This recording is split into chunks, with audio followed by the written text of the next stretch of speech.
Bura qədər başa düşən var. Bax, dövrü 3-ə bərabərdir. Deməli, nə almışam? Ədəd oxu kimi gəlin yenə baxaq. Bax, F1-in qiymətini veribdir. Cavabı nədir? 7-dir. Ekran seçilidir. Ekran seçili var. Bax.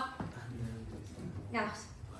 Bax, dövrü 3-ə bərabər. 1 üstünü 3 gəldim. 4 üstü 3 gəldim. 7 üstü 3 gəldim 10. Deməli, oldu 4, 7, 10. Düzdür mü? Yenə də cavabı 7, 7, 7'dir. Niyə? Çünki dövr eləyir. Nə qədərdən bir, 3 dənədən bir dövr eləyir. Nə qiymət alır? 7. Bayaqdan yazdıqlarımızdan bunun fərqi nədədir? Biraz fərqlidir. Bayaqçında sadə deyirdi təhdir, cüddür, əli. Sən də deyirdin ki, simmetriya var. Təhdirsə 5-də, məsəl üçün cüdd funksiyalıdsa, 5-də 3 alıqdırsa, mənfi 5-də mənfi 3 alacaq deyirdin, düzdür?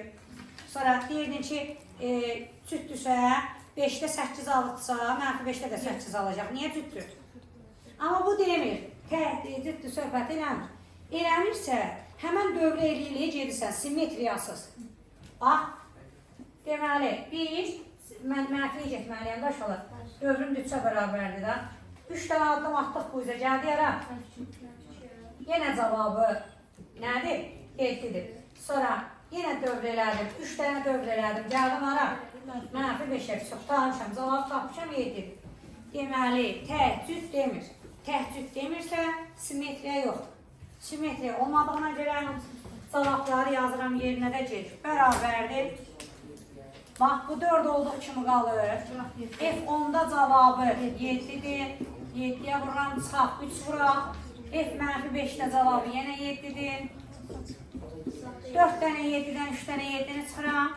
Bir dənə 7 qalır, cavab olur 7. Mənfi 5 dənə qalır. Bax, təhdid demir, qarşı. Təhdid cüddü demir. Təhdid cüddü desəydi, deyərdim ki, nə? 1-də nə almışdı? 7 almışdısa, mənfi 1-də də cüdd desəydi 7 alt gəldim, təhdid desəydi mənfi 7 alt gəldim, mənfi 1-də. Amma təhdid demir. Bu funksiyanın, bu misalın bayaqçılardan fərqi ondadır. Aydın mı? Təhdid demədiyinə görə simmetriyasız. 3 dənə çıxacaq, sola, 3 dənə üstə gələcək. Birdən mən, hə. Yox, cavabı həmişə 7-dir. Qutardı. Cavab oldu 7.